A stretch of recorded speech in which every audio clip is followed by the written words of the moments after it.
તમે વિચાર કરો, ત્રણે નોખા નોખા ગામની નોખા નોખા માવતરની દીકરીઓ, પણ બાપુ તમે જો સંસ્કાર બજારમાં મળે છે.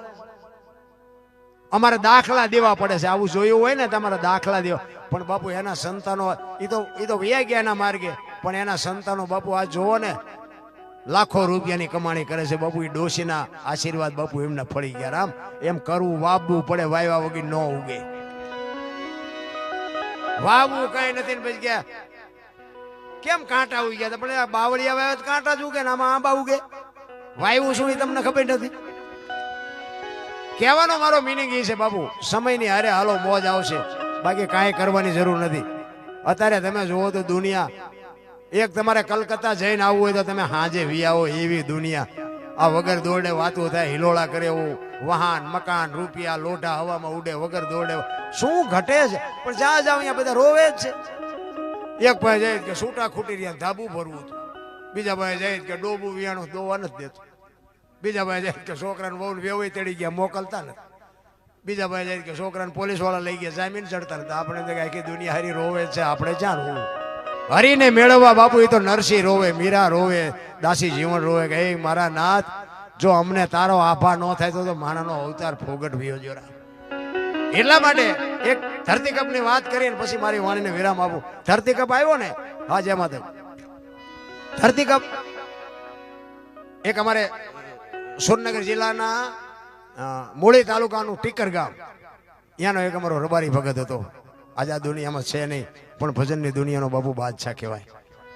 એને આ ધરતીકપની વાત લખી છે કે ધરતીકપ ક્યારે આવ્યો હતો, કઈ તારીખ હતી, કયો વાર હતો, કેટલી તીવ્રતાનો આંચકો હતો, ક્યાંથી ક્યાં હાલ્યો, એનો લાવારસ ક્યાં નીકળ્યો ને કેટલા ગામડા આવરી લીધા, એની યાદી તમને કરાવું. ભીખાભાઈ રબારી અમારે ટીકર ગામનો, એને આ ધરતીકપની વાત લખેલી કે ક્યારે આવ્યો હતો કે 26મી જાન્યુઆરી 2001ની સાલ, તેથી હતો શુક્રવાર, સવારના 8:46 ધરતીને આંચકો લાગ્યો. એનો આંચકો હતો 6.9 પ્રિન્ટા ધરાવતો આંચકો હતો. એનો લાવારસ ક્યાં નીકળ્યો? કચ્છમાં ભૂલથી ઈશાનની દિશા ઉપર 20 કિલોમીટર છેટે ધરતી તોડીને લાવારસ નીકળ્યો, અને ત્યાંથી બાપુ ધરતીકપનો આંચકો હાલ્યો. એ ગુજરાત રાજ્યના કેટલા ગામડા આવરી લીધા એની તમને યાદી કરાવું કે ત્યાંથી હાલ્યો કે પ્રથમ ભાગે જ્યાં પ્રગટ થયો કચ્છમાં ધ્રાંગ લોડાઈને ધ્રુજાવતો, ભુજને લીધો ભરડો, અંજારને આંટો ભરી ખીડોય નાખ્યું ખખડાવી, બચાવને કર્યું ભાંગીને ભૂકો રાપરને રમ ઢોળતો, સામે ખ્યાળીને નોરવાદીથી શાન કે ભાન કેર કર્યો, કારો ચૂથી નાખ્યો ચકલાનો માળો, બચાવો બચાવો ની થાય કિકિયારી નથી બચવાની ક્યાંય બારી, ત્યાંથી ઉભા રણમાં આવ્યો માળિયા માથે થઈ, મોરબીના ઉડાડ્યા મોર, જામનગર માથે ઉડાડ્યા, જામનગરને ઝડી બોલાવતો હલારનો પકડ્યો હાથ બહુ ધોડાવી, બારાડી જુનાગઢિયા લીધા ઝપટમાં, ડોલાયો દક્ષિણનો દરિયો, ત્યાંથી પાછો ફર્યો, ભાવનગરને ભડકાવતો વલભીપુર નાખ્યું વલોવી, નોરવાદીથી શાન કે ભાન કેર કર્યો, કારો ચૂથી નાખ્યો ચકલાનો માળો, બચાવો બચાવો ની થાય કિકિયારી નથી બચવાની ક્યાંય બારી, વાપી વલભીપુર માંથી વસુડો ગોહિલવાડમાં ગુજાણો, પોણા ભાગનું લીધું પાલીતાણા, બજરંગ બાપાની મેરથી બગદાણાથી બારો હાલ્યો, કાઠિયાવાડ કમકમાવતો, રાજકોટમાં રેલાણો, 8 નંબર ઓડા અથડાણો, ચોટીલા હોરો થઈ સાયલાને કરી શાન, લીમડીને મારતો ગયો લપાટ, ધોળકા ધંધુકા ધ્રુજાવતો, ભરૂચના ઉડાડ્યા ભમરા, સુરતને કરી શાન, વાપીને નોરવાદીથી શાન કે ભાન કેર કર્યો, કારો ચૂથી નાખ્યો ચકલાનો માળો, બચાવો બચાવો ની થાય કિકિયારી નથી બચવાની ક્યાંય બારી, વાપી માંથી વસુડો અમેરિકા જતા હળાથી પાછો પરવડ્યો, પાકિસ્તાનમાં કરાચીના ઉડાડ્યા કાગડા, દિવાડાની ડોલાવતો વળતો વળ્યો, અડધું લીધો અમદાવાદ, સાણંદ સોસરો થઈ લખતરને લગ પગાવતો, વઢવાડના પાડ્યા વાટ, જોર કરી જોરાવનગર માથે મનાડો, રતનપરને રમઢોળતો, સુરનગરને નોરવાદીથી શાન કે ભાન, દુધરેના દેવળે દેખાણો, ઝાલાવાડ માથે ઝકડ બોલાવતો, ધાંગધ્રાને ધ્રુજાવતો, હળવદ નાખ્યું હલબલાવી, રણની ટિકિટને ટાળતો, સરા સોસરો થઈ દુધેના દેવળે દર્શન કરતો, ખાંડડીને ખકડાવતો, મૂળીમાં જે મલકાણો ત્યાંથી વળતો વળ્યો આવ્યો મારા ટીકર ગામમાં, આવીને કર્યું ટીખળ ગામડે ગામડે ભૂકંપ તારા ભણકારા, ભણે ભીખોર બારી, આવું કેમ કર્યું કીર્તર, આવો બાપુ ધરતીકપ આવ્યો ને. હવારમાં તમે જોવો તો ગાયું ને રજકોણ સાહટિયાની બાપુ પથારીઓ કઈ નાખી છાપે. આપણને એમ થાય આહા, મને એમ થાય 100 મહિને ચારેક આંટો મારતો રહે બધા હેમ્પીન રે. અરે હા નહોતો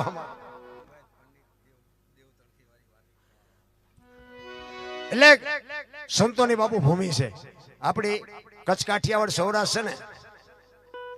કાયા જેની કોબડી પડશે જેના પ્રાણ સંતને સુરા નીપજાવતી હુરઠ રતનની ખાણ. તમે જો અત્યારે મેં હમણાં ગુરુ અને શિષ્યની વાત કરી. હવે જો આપણે બહુ ગુરુને આપણે બહુ દબાવવા જાવી ને તોય ડખા થાય એવું છે. દેવાયત પંડિત ને 750 સેવક હતા. પરીક્ષા કરીને 4 વધ્યા. હાલો હુરો વળવીને ઢોંગો 4 જ વધ્યા. હવે અત્યારે પરીક્ષા કરો દેખાય વધે તરત જ કે બાપુ હેલો કંઠી અમારથી નહીં મેળ પડે. 750 સેવક લઈ અને દેવલ દેને બાપુ એક નાનો દેવાયત પંડિત નો એક નાનો એવો ટૂંકો કહીને પછી મારી વાણીને વિરામ આપું. દેવલ દેને ગોતવા માટે 750 સેવક લઈને રથ લઈ અને નીકળ્યા અને મજેવડીના પાથરમાં નીકળ્યા અને બાપુ ઢાળ ચડતા ધરો ભાંગ્યો અને સેવકોને કીધું કે આ ગામમાં જઈ અને આ ધરાને હંધાઈ આવો. અને યા બાપુ દેવ તણખીની કોડ લુવારની એ દેવ તણખી પાસે જઈને કીધું કે અમારા રથનો ધરો છે ને હાથી દો. તેથી દેવ તણખી ના પડે કે આજ 11 છે, 11 નો મારે હકતો છે, આજ હું કોડ માંડું નહીં. ઈ કે પણ દેવાયત પંડિત નો રથ છે, 750 સેવક ભેળા છે. ઈ કે જે હોય તો દેવાયત પંડિત ને બોલાવો, ઈ ઘણ ઉપાડશે તો હાથી દો. દેવાયત પંડિત ને બોલાવ્યા. ઈ કે તમે ઘણ ઉપાડશો? ઈ કે હા. ઈ ધરાને ધખાવા મૂક્યો. લાલ સોળ જેવા 2 ઠેબા થયા ને પછી આમ એરણ ઉપર 2 ઠેબા મૂક્યા ને કીધું મારો ઘા. એક ઘા માર્યો અને એરણ પાતાળમાં વહી ગઈ. અને બાપુ દેવ તણખીએ પગ લાંબો કરીને ઘોટી માથે બાપુ 2 છેડા કરીને કીધું મારો મારો મારો. એ બાપુ 15, 20 કે 25, 50 જે ઘા મારવા એ મારી અને ઘણ હંધાઈ ધરો હંધાઈ ગયો. પણ દેવાયત પંડિતના હાથમાંથી ઘણ પડી ગયો કે આ મહાપુરુષ કોણ છે. એ કે આપ કોણ છો? એ કે હું તો આ ગામનો લુવાર છું, લોઢા ટીપું છું. એ કે પણ આ પગની ઘૂંટી ઉપર તમે ઘણના ઘા અને હળગતો ધરો મૂકી અને હાંધ્યું. હું દેવાયત પંડિત 750 સેવક છે, દેવલ દેને ગોતવા જાઉં છું અને તમે મને કહો છો કે હું લુવાર છું. તમે કોણ છો? એ કે એ બધી વાત પછી, પણ તમે કિનપા જાઓ છો? એ કે હું દેવલ દેને ગોતવા જાઉં છું. તો કે સરનામું છે? એ કે સરનામું જ નથી. તો કે દેવલ દેને લાયા તાર તમને દેવલે કીધું તું કાંઈ? તો કે હા. કે શું કીધું તું? એ કે શંકા પડશે તેથી હું તમારી નહીં હોય. તો કે શંકા પડી હતી? તો કે હા. તો કે હવે હું નીકળ્યા છો ગોતવા.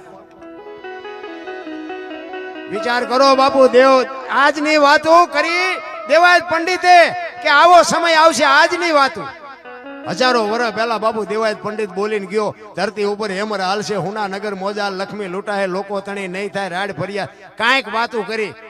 એવો સિદ્ધ પુરુષ બાપુ દેવ તણખીને જવાબ ન આપ્યો તો દેવ તણખીનો ઇતિહાસ કેવડો હોય છે. અરે કાંઈક બાપુ ઇતિહાસ આપણી ધરતી ઉપર બાપુ સંતોના ધરબાઈને પીડ્યા છે, કોઈ બહાર નથી લાવતું. અને ઈ બાપુ દેવ તણખીના ઘરેથી જ બાપુ દેવલ દેને કાઢ્યા હતા. ઈ કે આર્ય ઈ દેવલ દે. તમે વિચાર કરો, આ ભેગું કોઈને કર્યું? ત્યાં જ ઈજ ગામના પાદરમાં રથનો ધરો ભાંગે અને આના ત્યાં જ આ રથનો ધરો હંધાવા આવે અને ત્યાં જ આ દેવાયત પંડિતને આવવું પડે અને ત્યાં જ આ દેવલ દેવ. આ બધું ભેગું કોઈને કર્યું? આ સમજવું બાપુ અટપટું છે. કહેવાનો મારો મિનિંગ જેથી સમય આવશે ને તેથી મારો નાથ ભેગું કરી દે. કારણ કે હું ખટારો શીખ્યો ને, અમારા રસ્તામાં જ વાત થઈ હતી.